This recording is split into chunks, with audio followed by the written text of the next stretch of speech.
Long before Yvonne De Carlo became beloved as Lily, the vampire matriarch on the Munsters, she was a radiant star in Hollywood's golden age. Her captivating blue eyes and dark hair made her a standout, though the way she was treated behind the scenes was far from glamorous. Off-screen, her life was filled with turmoil and challenges. Born in Vancouver, Canada, in September 1922, Yvonne's early years were marked by hardship and familial struggles. Her mother, Marie, had high expectations and envisioned her child as a performer, hoping for a daughter who could fulfill her own unrealized dreams. This pressure shaped Yvonne's upbringing, but it came at a cost, as the family faced numerous difficulties along the way. Despite these challenges, Yvonne would eventually rise to fame, though her path to success was anything but easy. When Yvonne was just 3 years old, her father, William, vanished from their lives after becoming involved in a string of questionable dealings with dangerous individuals. Whispers soon spread that he had died at sea while fleeing the consequences of his actions. Whether this was true or not, a mystery we'll explore later, it left Yvonne's childhood unstable and fractured. To make matters worse, her mother, Marie, only added to the chaos. Marie was consumed by her ambition to mold Yvonne into a star, and she pursued this goal with relentless intensity. She enrolled Yvonne in dance and voice lessons and frequently whisked her off to Los Angeles to compete in beauty pageants and other attention-grabbing events. Marie was determined to see her daughter shine in the spotlight, no matter the cost. But as the old adage warns, be careful what you wish for, and for Yvonne this would ring painfully true.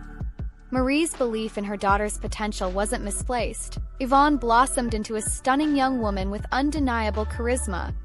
In 1940, her beauty earned her second place in the Miss Venice pageant, catching the eye of a talent scout in the audience. He encouraged her to audition for a role in the chorus line at the famed Earl Carroll Theater on Sunset Boulevard. For Yvonne and Marie, the theater symbolized the golden opportunity they had been chasing. Yet, when they arrived for the audition, they were confronted with a situation that shattered their dreams in the most unexpected way.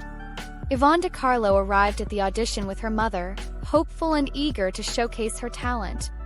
But what unfolded was far from what she expected. The man in charge, Carroll, had no interest in her skills. His focus was entirely on her physical appearance, specifically her upper assets. Shocked and disgusted, De Carlo and her mother walked out, refusing to tolerate such disrespect. Unfortunately, their next stop would bring a different kind of humiliation. Determined to prove herself, De Carlo and her mother marched into Florentine Gardens, a competing nightclub, to audition. This time, she performed a tap dance routine in front of a boisterous crowd. The nightclub owner, however, took an unorthodox approach. He turned to the audience and asked, "What do you think, folks? Should she stay or go?" Crowd erupted in cheers and whistles, and De Carlo landed the role. But her struggles were far from over. In fact, they were about to escalate. Over time, De Carlo worked her way up from a chorus line dancer to a featured performer at Florentine Gardens. But her success was shadowed by a looming problem. She was a Canadian working in the US without proper documentation. Her luck eventually ran out. After months of performing, immigration officials caught up with her, detained her, and sent her back to Canada. This was her first run-in with the law, but it led to an unexpected twist. Nils Granlund, her manager at Florentine Gardens, believed wholeheartedly in her potential and was determined to bring her back. He wrote to Canadian authorities, offering to sponsor her and guarantee her employment. His efforts paid off, and De Carlo returned to Los Angeles by the narrowest of margins. As her career began to gain momentum, however, she found herself facing new challenges. By the early 1940s, De Carlo had landed a handful of film roles and even secured a contract with Paramount. In 1942, she was cast as a handmaiden to Dorothy Lamour in Road to Morocco, part of the popular Road to series.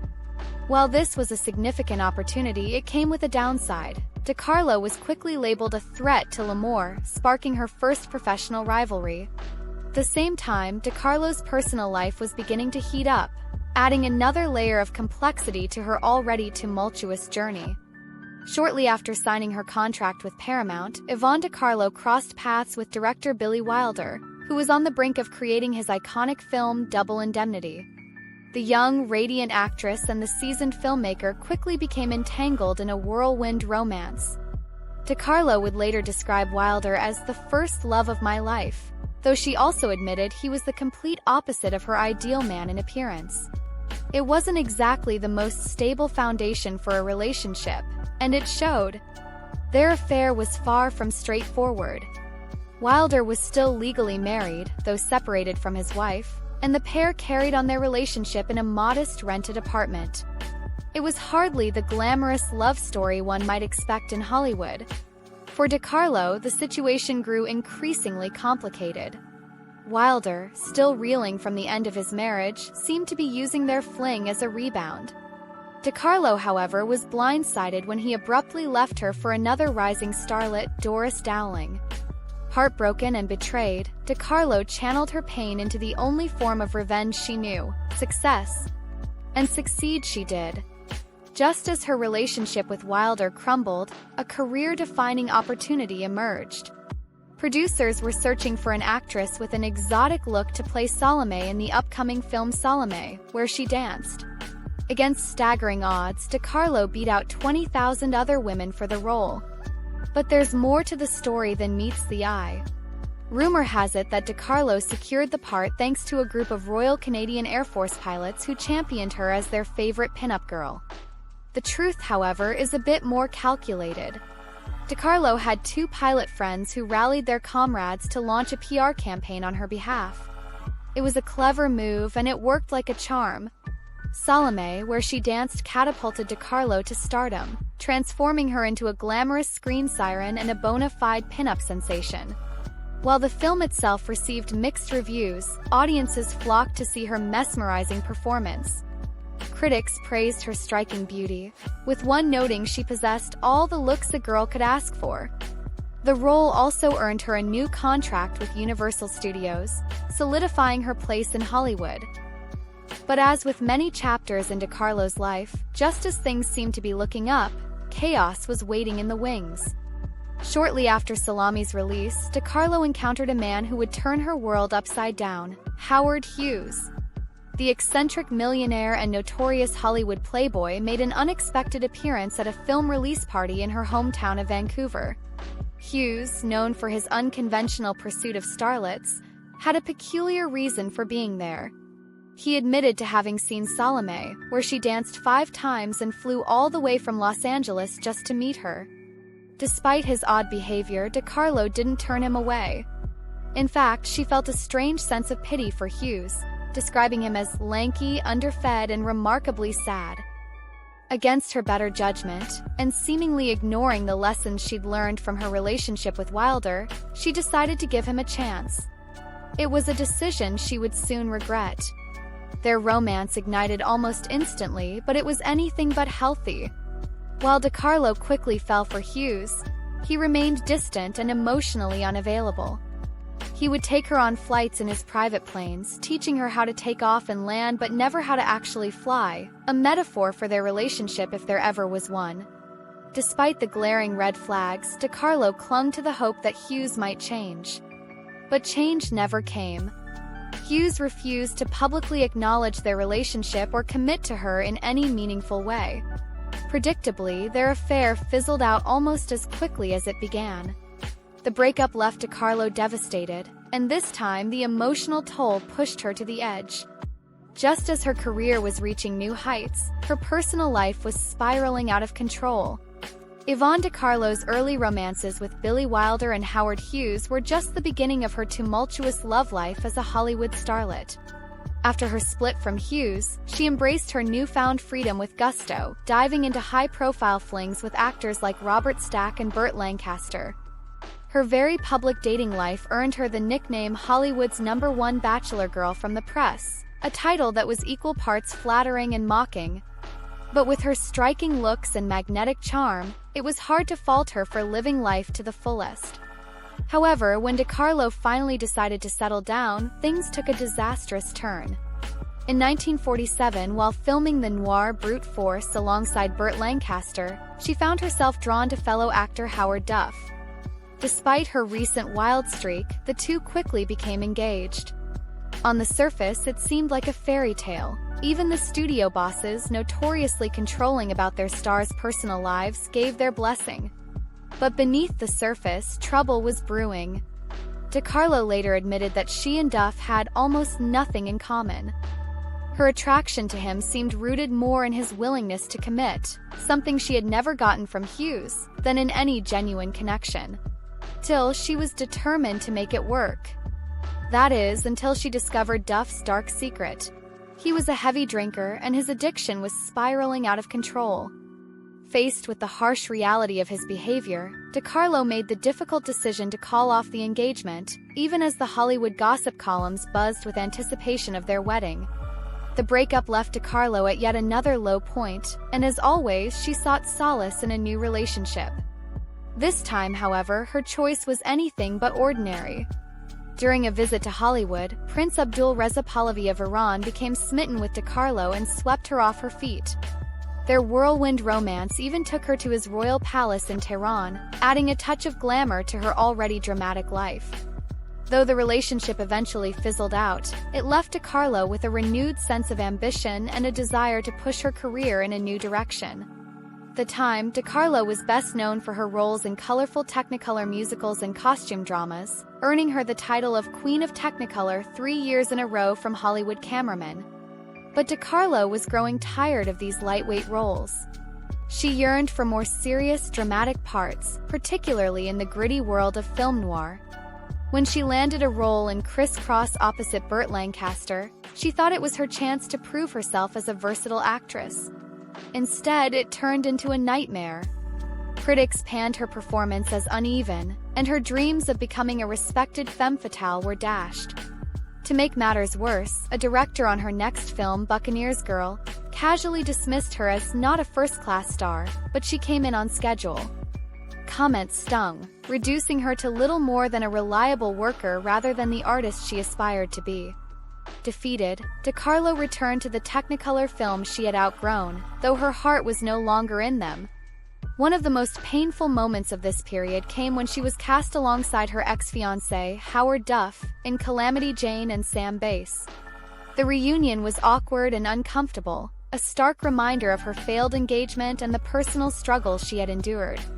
Yet, just when it seemed things couldn't get worse, another unexpected twist was waiting around the corner. The late 1940s were a chaotic period for Yvonne De Carlo, and the next chapter in her life only added to the turmoil. While working on the western The Gal Who Took the West, she found herself drawn to Jock Mahoney, a rugged stuntman on the set. Hoping to finally find stability, De Carlo accepted his marriage proposal. But once again, her dreams of a happy ending were shattered. During their engagement, De Carlo discovered she was pregnant, and for a brief moment it seemed her life was falling into place. However, her joy was short-lived. Routine medical checkups revealed an ovarian cyst that required immediate surgery. The procedure not only removed the cyst but also resulted in the loss of her unborn child. Devastated, De Carlo looked to Mahoney for support, but instead of standing by her, he betrayed her in the cruelest way. In a painful echo of her past with Billy Wilder, De Carlo learned that Mahoney was secretly seeing actress Margaret Field. The betrayal was too much to bear, and their relationship crumbled. Once again, De Carlo was left heartbroken and alone, forced to pick up the pieces of her life. The 1950s marked a particularly dark period for De Carlo. Gone was the carefree bachelor girl of Hollywood. In her place was a woman desperately seeking stability and love. She became engaged twice more in quick succession, first to English photographer Cornell Lucas and then to actor Robert Urquhart, another co-star turned ex-fiancé. De Carlo claimed she was waiting for the right man, but her choices seemed increasingly driven by a desire to escape her loneliness. Then, in 1955, while filming Shotgun, De Carlo crossed paths with Bob Morgan, another stuntman who caught her eye. This time, however, there was a complication. Morgan was married with a young daughter. Despite their mutual attraction, De Carlo insisted she didn't want to disrupt his marriage. But fate had other plans. Shortly after Shotgun wrapped, De Carlo received a career-defining offer. Cecil B. DeMille wanted her to play Sephora, the wife of Moses, in his epic The Ten Commandments. Thrilled, she accepted the role and arrived on set, only to find a familiar face, Bob Morgan. In the months since they'd last seen each other, Morgan's wife had passed away, leaving him free to pursue a relationship with De Carlo. Their connection reignited instantly, and on November 21, 1955, they married in the midst of filming. For De Carlo, it seemed like a fairy tale ending at last. But her troubles were far from over. Despite her reputation as a reliable actress, De Carlo had never been considered a standout talent. Ten Commandments demanded more from its cast than any of her previous roles, and De Carlo was determined to prove herself. She threw herself into preparation, taking lessons in basket weaving and shepherding to make her performance more authentic. She even hired a drama coach to help her tackle the challenging role. But there was one thing DeMille insisted on that no amount of preparation could change: De Carlo's striking blue eyes. For the sake of historical accuracy, DeMille wanted her to wear brown contact lenses. Reluctantly, De Carlo agreed, and the decision paid off. When the Ten Commandments was released, it was a massive success, and De Carlo's performance earned widespread praise. Many speculated she would receive a Best Supporting Actress nomination at the Oscars. However, De Carlo's ambition got the better of her. Convinced she deserved recognition in the Best Actress category instead of Supporting Actress, she pushed for the higher honor. Her gamble backfired, and she ended up with no nomination at all. It was a crushing blow to her ego and her career. But even worse news was on the horizon, threatening to upend the fragile stability she had finally found. Yvonne De Carlo's life took a dramatic turn in 1963 when her husband, stuntman Bob Morgan, suffered a horrific accident on the set of How the West Was Won. While filming a train robbery scene, Morgan was performing a dangerous stunt involving a log between two train cars. In an instant, the chain holding the log snapped, sending several tons of timber crashing down on him. The accident left Morgan severely injured, and though he miraculously survived, it took him 5 grueling years to regain the ability to walk without assistance. The aftermath of the accident plunged De Carlo and Morgan into financial and emotional turmoil. Facing mounting medical bills and the responsibility of raising their 2 children, the couple sued MGM for negligence, claiming unsafe working conditions. However, the studio denied any responsibility, leaving them in a dire financial situation. The strain of the accident and their financial struggles took a toll on their marriage, leading to constant arguments and tension. Desperate for income, De Carlo turned to her friend John Wayne, who offered her a small role in his Western comedy McLintock. While the role provided some financial relief, it wasn't enough to solve their problems. De Carlo found herself in the humbling position of accepting any work she could get, even if it meant stepping far outside her comfort zone. That's when the role of Lily Munster in the TV sitcom The Munsters came her way. Initially, De Carlo was hesitant to take on the role. The idea of playing a campy vampire housewife on a television show felt like a far cry from her days as a glamorous Hollywood starlet. But with bills piling up, she had little choice. To her surprise, the experience turned out to be a blessing in disguise. De Carlo discovered she had a natural talent for comedy, and her co-stars quickly embraced her. She even drew inspiration for her character from an unlikely source: the wholesome, all-American sitcom star Donna Reed. The creators advised her to play Lily Munster just like Donna Reed, and the quirky approach worked perfectly. De Carlo's time on the Munsters brought her a new kind of fame and even influenced her personal life. She customized her Jaguar sedan with spooky ornaments as a nod to the show, though fans kept stealing them as souvenirs. Despite the show's success, De Carlo's personal life continued to unravel. Her marriage to Morgan, already strained by years of hardship, finally collapsed in 1973.